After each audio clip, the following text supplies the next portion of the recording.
Hello and welcome to the February birthday card of the month.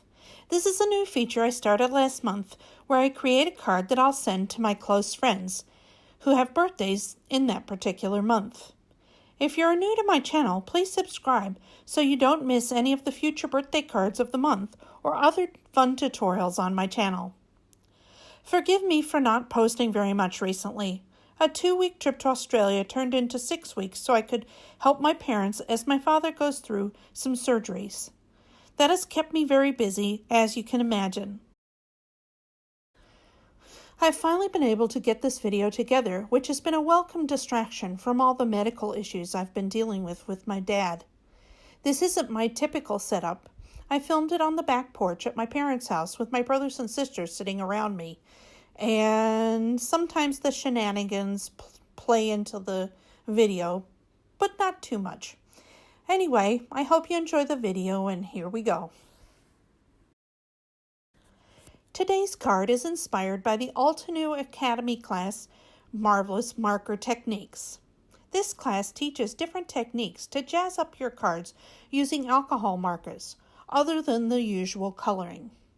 I'm using my Altenew markers to color a thick piece of Reynolds wrap that I created by taking a large piece and folding it down to a piece that was about 8 layers thick. There's also a heavy-duty Reynolds wrap that I've used before. That one requires a few less layers to create a sturdy enough piece for die cutting. The technique I decided to use today involves spreading rubbing alcohol onto the colored tin to create an organic, somewhat watercolor looking piece of foil. I went in search of alcohol at my mom's place, but was unsuccessful. What I did find, though, was some hand sanitizer that's essentially thick alcohol and hairspray. I took a paintbrush and went to work. I started by flicking on some of the alcohol sanitizer with my brush. I was getting some of the same reaction as was seen in the video that I was copying, but not quite, and so I decided to try the hairspray. I spritzed it a few times and still wasn't getting the movement I wanted. I finished up with dabbing my paintbrush in the rubbing alcohol and then onto my piece of colored tin.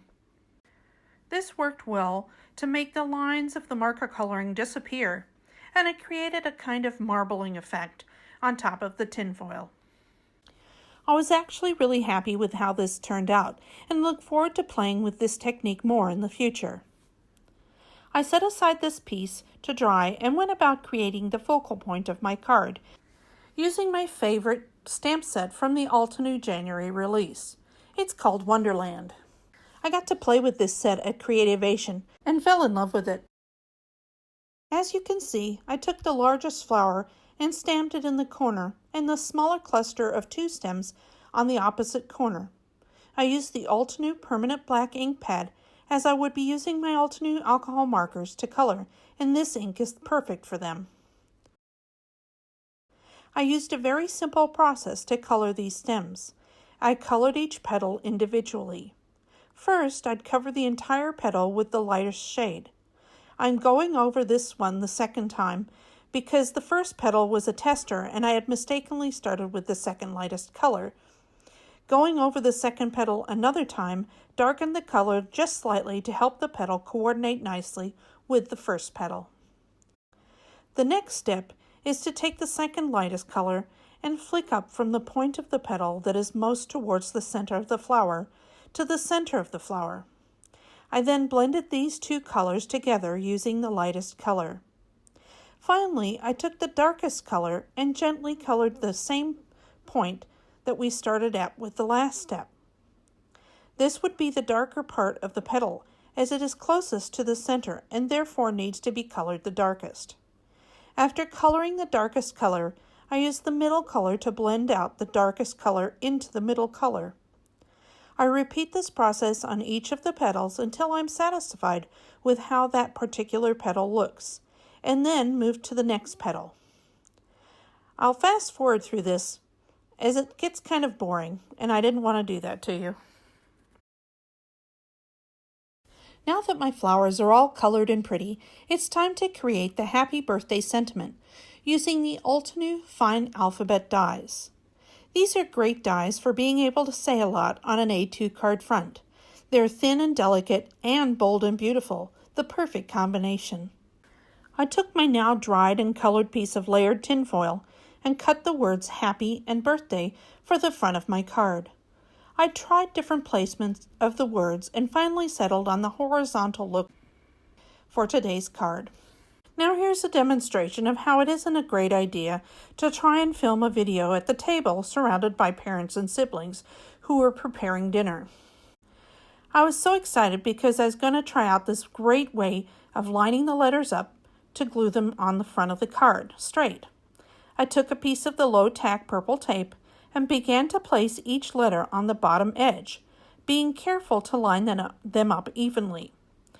And then someone tried to enlist my help in getting dinner ready. I don't eat shrimp, or prawns as we call them, so I politely declined. Let's put these guys away and get on with the card. Before I was interrupted, I remember thinking, is this right? And then I completely blanked out because I forgot to spell the word out backwards. So when I had all the letters down and I had applied the glue, I flipped it over to realize that I was about to put the word Yadthrib on the front of my card. Not cool, to say the least.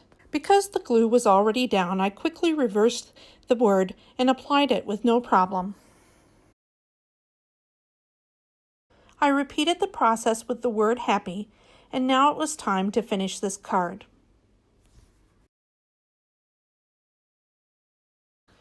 I decided I wanted the happy birthday centered horizontally as well as vertically, so I trimmed off a small amount of the flower image, which gave me a 5.5 inch wide by 3.5 inch tall panel for the front of my card. I also cut 2 additional 5.5 by 3.5 inch panels for the inside of the card. I decided to use the little floral strip for the back of the card to cover up the glue.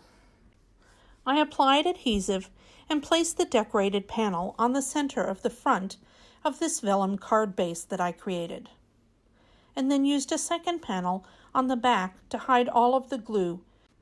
For the second piece on the inside of the card, where you would typically write your sentiment, I only applied tape runner to the top of the panel, and finished off the card by covering the strip of tape runner with the pretty floral strip I had left over. The vellum was just what I needed to set this card apart from the rest. A nice soft contrast to the beautiful colors of the flower and the modern look of the sentiment. I hope I've inspired you to experiment with your materials and look for alternatives to the norm. Be adventurous and always have fun. Thank you so much for taking the time to watch my video today. Feel free to ask me any questions in the comments below, and if you haven't already, be sure to subscribe and hit that notifications bell so you don't miss any of my future videos.